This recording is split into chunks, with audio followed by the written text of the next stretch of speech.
Hi guys, ഞാനൊരു cinema കണ്ടു. Cinema എന്ന് പറഞ്ഞാൽ എപ്പോഴും എന്റർടൈൻമെന്റ് തരുന്നതായിരിക്കണം അല്ലെ. അതിൽ ത്രില്ല് ഉണ്ടാവണം, കോമഡി ഉണ്ടാവണം, ഫൈറ്റ് ഒക്കെ ഉണ്ടാവണം. പക്ഷെ ഇങ്ങനെയൊന്നും ഇല്ലാത്തതുമായിട്ടുള്ള സിനിമകൾ ഉണ്ടാവില്ല.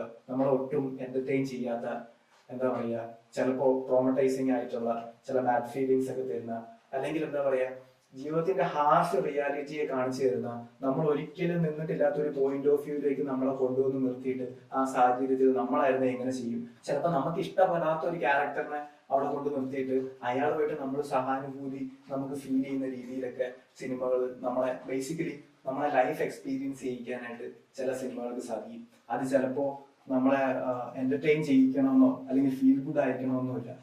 ഞാൻ അത്തരൊരു സിനിമയെ കുറിച്ചാണ് പറയുന്നത്. 2010 പുറത്തിറങ്ങിയ ഇൻസെന്റീസ് എന്ന. സാധാരണ ഈ അമ്മ അച്ഛനൊക്കെ മരിക്കുന്ന സമയത്ത് മക്കൾക്ക് നൽകുന്നത് അവരുടെ സ്വത്തുക്കളും കാര്യങ്ങളും ഒക്കെ ആയിരിക്കുമല്ലോ. പക്ഷെ ഈ നവാൽ മർവാൻ എന്ന് പറയുന്ന ഈ അമ്മ മരിക്കുന്ന സമയത്ത് അവരുടെ മക്കൾക്ക് നൽകുന്നത് രണ്ട് ദൗത്യങ്ങളാണ്, രണ്ട് കത്തുകളാണ് ഇവരുടെ മക്കൾക്ക് കിട്ടുന്നത്. അതൊന്ന് അവരുടെ അച്ഛന് നൽകാനും ഒന്ന് അവർ ഇതുവരെയും കണ്ടിട്ടില്ലാത്ത അവരുടെ ബ്രദറിന് നൽകാനും വേണ്ടിയാണ്. നവാൽ മർവാന് രണ്ട് ട്വിൻസ് ആണുള്ളത്. ജീൻ മർവാനും സൈമൺ മർവാനും എന്ന് പറയുന്ന രണ്ട് ട്വിൻസ് ആയിട്ടുള്ള മക്കളാണുള്ളത്. അപ്പൊ ഇവർക്കാണ് ഈ ദൗത്യം അമ്മ ഏൽപ്പിച്ചിരിക്കുന്നത്. ഇവരുടെ അച്ഛനെ കണ്ടുപിടിച്ച് ഈ കത്ത് കൊടുക്കുക, ഇവരുടെ സഹോദരനെ ഇവര് കണ്ടുപിടിച്ചിട്ട് ഈ കത്ത് കൊടുക്കുക. എന്നിട്ട് അമ്മ ഇവരോട് പറയുന്നുണ്ട്, എന്നെ അടക്കം ചെയ്യുമ്പോൾ ഈ ശവപ്പെട്ടിയിലൊന്നും അടക്കം ചെയ്യരുത്, വെറുതെ എന്നെ മണ്ണിൽ കിടത്തുക, എന്നെ പുറം തിരിഞ്ഞ് കിടത്തുക. അതുപോലെ എന്റെ കല്ലറയ്ക്ക് മുകളിൽ നിങ്ങൾ കല്ലൊന്നും വെച്ചിട്ട് എന്റെ പേര് എഴുതുകയോ ഞാൻ മരിച്ച സമയം ജനിച്ച സമയമൊക്കെ എഴുതുമല്ലോ, അത്തരം പരിപാടികളൊന്നും വേണ്ട. നിങ്ങൾ ആദ്യം ചെയ്യേണ്ടത് ഈ രണ്ട് ദൗത്യങ്ങൾ പൂർത്തിയാക്കുക. അതിനുശേഷം മാത്രം നിങ്ങൾ എന്റെ കല്ലറയുടെ മുകളിൽ ഒരു കല്ല് വെച്ചിട്ട് അതിനകത്ത് എന്റെ പേര് എഴുതുക. പക്ഷെ സൈമണ് ഇതിൽ വലിയ താല്പര്യമൊന്നുമില്ല കേട്ടോ. സൈമൺ ജീനോട് പറയുന്നത്, അമ്മ എങ്ങനെ എന്തെങ്കിലും പറഞ്ഞോട്ടെ, നമുക്ക് അമ്മയ്ക്ക് ഒരു പ്രോപ്പർ ബറിയലൊക്കെ കൊടുത്തിട്ട് നമുക്ക് നമ്മുടെ ലൈഫ് നോക്കി പോവാം. ഇനി നമുക്ക് അച്ഛനെ കണ്ടുപിടിക്കാനോ അല്ലെങ്കിൽ നമ്മൾ ഇതുവരെയും കണ്ടിട്ടില്ലാത്ത ഒരു ബ്രദർ ഉണ്ട് എന്നൊക്കെ പറഞ്ഞിട്ട് ആ ബ്രദറിനെ കണ്ടുപിടിക്കാനൊക്കെ പോയാൽ ഇത് നടക്കുന്ന കാര്യമാണോ സൈമൺ ചോദിക്കുന്നത്. പക്ഷെ ജീൻ ഇതിനകത്ത് ഭയങ്കര ഇമോഷണലി ഹുക്കായി പോയിട്ടുണ്ട് ജീൻ. പിന്നെ ജീൻ പറയുന്നതെന്ന് പറഞ്ഞാല്, അങ്ങനെ ആളുണ്ടെങ്കിൽ അത് കണ്ടുപിടിക്കണം. ജീൻ എന്ന് പറഞ്ഞാൽ അങ്ങനെ ഇമോഷണലി ഹുക്കായി പോയ ഒരു വ്യക്തിയാണ്. അപ്പൊ ജീൻ മനസ്സിലാക്കുന്നത്, അമ്മയ്ക്ക് അങ്ങനെ ആഗ്രഹം ഉണ്ടെങ്കിൽ അല്ലെങ്കിൽ അവർക്ക് അങ്ങനെ ഒരു ബ്രദർ ഉണ്ടെങ്കിൽ അയാളെ കണ്ടുപിടിക്കണം എന്നൊരു ആഗ്രഹത്തിലേക്ക് ജീൻ വരുന്നതും, ജീൻ അങ്ങനെ അമ്മയുടെ പാസ്റ്റ് അന്വേഷിച്ച് പോകുന്നതും, ഇവരുടെ വലിയ ക്ലൂ കാര്യങ്ങളൊന്നുമില്ല. അമ്മയ്ക്കും വലിയ ധാരണയൊന്നുമില്ല ഇവരുടെ ബ്രദർ ആയിട്ടുള്ള അമ്മയുടെ ആ മകൻ അയാൾ എവിടെയാണ്, അയാൾ എന്താണ് എന്നുള്ള വലിയ ധാരണയൊന്നും അമ്മയ്ക്കുമില്ല. അമ്മയും ജീവിതകാലം മുഴുവൻ ഈ കുഞ്ഞിനെ അന്വേഷിച്ചുകൊണ്ടിരിക്കുകയായിരുന്നു. അങ്ങനെ ആ ഒരു അന്വേഷണത്തിന്റെ യാത്രകളിടയിൽ അവർ മരണപ്പെടുകയും വീണ്ടും ഈ അന്വേഷണം പൂർത്തിയാക്കാനായിട്ടുള്ള ദൗത്യം ഇവരുടെ ഈ ട്വിൻസ് ആയിട്ടുള്ള ഈ മക്കളെ നവാൽ മർവാൻ ഏൽപ്പിക്കുകയാണ് ചെയ്യുന്നത്. അങ്ങനെ ജീൻ കാനഡയിൽ നിന്ന് മിഡിൽ ഈസ്റ്റിലെ സിവിൽ വാർ ബ്രോക്ക് ഔട്ട് ചെയ്തിട്ട് നാശം കോടാലിയായിട്ട് കിടക്കുന്ന ഒരു രാജ്യത്തേക്ക് തന്റെ അമ്മയുടെ പാസ്റ്റ് അന്വേഷിച്ച് വരുന്നതാണ് ഈ സിനിമ. അങ്ങനെ ജീൻ ഇവിടെ വരുമ്പോഴാണ് മനസ്സിലാകുന്നത്, അമ്മ ജീവിച്ചിരുന്നതെന്ന് പറഞ്ഞാല് ഈ മിഡിൽ ഈസ്റ്റിലെ ഒരു രാജ്യത്താണ്. ഇവിടുന്ന് ഇവര് മൈഗ്രേറ്റ് ചെയ്തിട്ടാണ് ഇവര് കാനഡയിലേക്കൊക്കെ എത്തിയിട്ടുള്ളത്. അങ്ങനെ അമ്മ ജീവിച്ചിരുന്ന ഒരു കാലഘട്ടം എന്ന് പറഞ്ഞാൽ ആ രാജ്യത്ത് ഒരു ബ്രൂട്ടൽ ആയിട്ടുള്ള സിവിൽ വാർ നടന്നിരുന്ന ഒരു സമയത്താണ്. രണ്ട് വിഭാഗക്കാർ തമ്മിലുള്ള ഒരു ഫൈറ്റ് നടന്നിരുന്ന ഒരു സമയത്താണ്.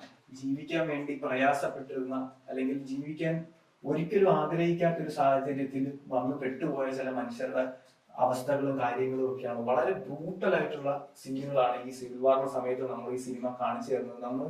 നമുക്ക് തോന്നിപ്പോയി എന്തിനാണ് ഇവർ ഇങ്ങനെയൊക്കെ കാണിക്കുന്നത് എന്നുള്ളത്.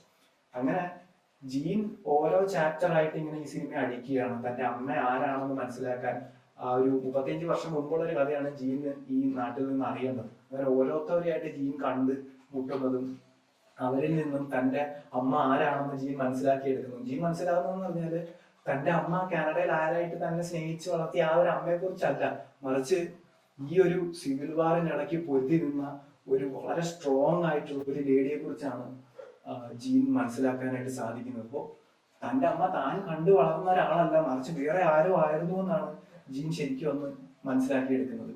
അറ്റ് ലാസ്റ്റ് ഫൈനലി ജീൻ തന്റെ സഹോദരനെ കണ്ടെത്തുന്നുണ്ട് കേട്ടോ. അതുപോലെ തന്നെ തന്റെ ഫാദറിനെയും ജീൻ കണ്ടെത്തുന്നുണ്ട്. പക്ഷെ അതെങ്ങനെയാണെന്ന് പറയാൻ എനിക്ക് താല്പര്യം വരുന്നില്ല. നിങ്ങൾ സിനിമ കണ്ടു നോക്കണം. ഈ സിനിമയുടെ ഒരു പോയിന്റ് ഇങ്ങനെ ക്ലൈമാക്സിനോടൊക്കെ അടുത്തപ്പോ ഞാൻ മനസ്സിലായി, അയ്യോ ഇതിന്റെ ക്ലൈമാക്സ് ഇങ്ങനെ ആയിരിക്കരുതേ എന്ന് ഞാൻ ആഗ്രഹിച്ചു. കാരണം അതൊരു ട്രോമറ്റൈസിങ് ആയിട്ടുള്ള ഒരു ക്ലൈമാക്സ് ആണ്. അപ്പൊ അങ്ങനെ ആയിരിക്കല്ലേ എന്ന് ഞാൻ ആഗ്രഹിച്ചു.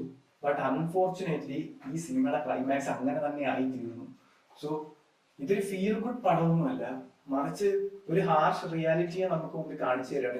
ഒരു പഴയ ഒരു ഒരു ഗ്രീക്ക് ഡ്രാമയെ ബേസ് ചെയ്തിട്ട് എന്തോ ഡെനിസ് വില്ലിന്യൂസ് ചെയ്തതാണ് ഈ ഒരു സിനിമ.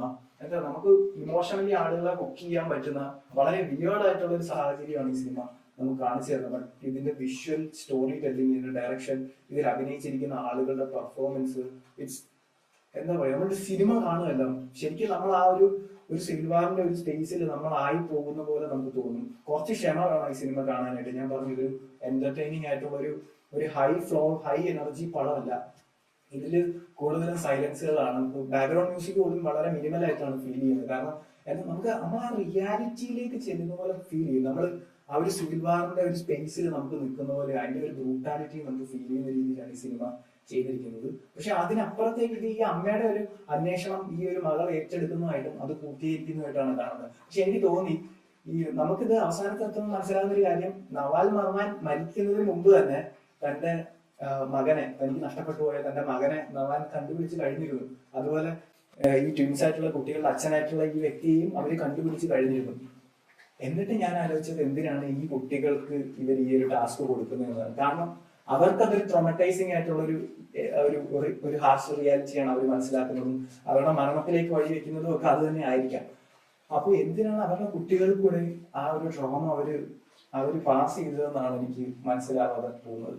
സോ ദിസ് മൂവി ഇത് ഒരു മസ്റ്റ് വാച്ച് പടമാണോ എന്ന് ചോദിച്ചാൽ ഇതൊരു മസ്റ്റ് വാച്ച് പടമാണ്. കാരണം ഡെനിസ് വില്ലിനോ ചെയ്തിരിക്കുന്ന ഡ്യൂണോ അല്ലെങ്കിൽ ബ്ലേഡ് റണ്ണറോ ഇങ്ങനെയുള്ള ഒരു സിനിമയൊക്കെ ചെയ്തിരിക്കുന്ന ഒരു വ്യക്തിയിൽ നിന്ന് ഏറ്റവും ഡിഫറെന്റ് ആയിട്ടുള്ള ഒരു പടമാണ് അത് ശരിക്കും എന്താ പറയുക, ഒരു മാസ്റ്റർ പീസ് പോലത്തെ സിനിമയാണത്. സോ നിങ്ങൾക്ക്, ഞാനിത് ഒന്നുകൂടെ കാണണമെന്ന് ആഗ്രഹമുണ്ട്. പക്ഷെ എനിക്ക് ആ എൻഡിങ്ങിലേക്ക് വരുമ്പോൾ എനിക്കത് വീണ്ടും കാണാൻ പറ്റുമെന്ന് അറിയില്ല. എന്തായാലും കണ്ടിട്ടില്ലാത്തവർ തീർച്ചയായിട്ടും കണ്ടു നോക്കുക.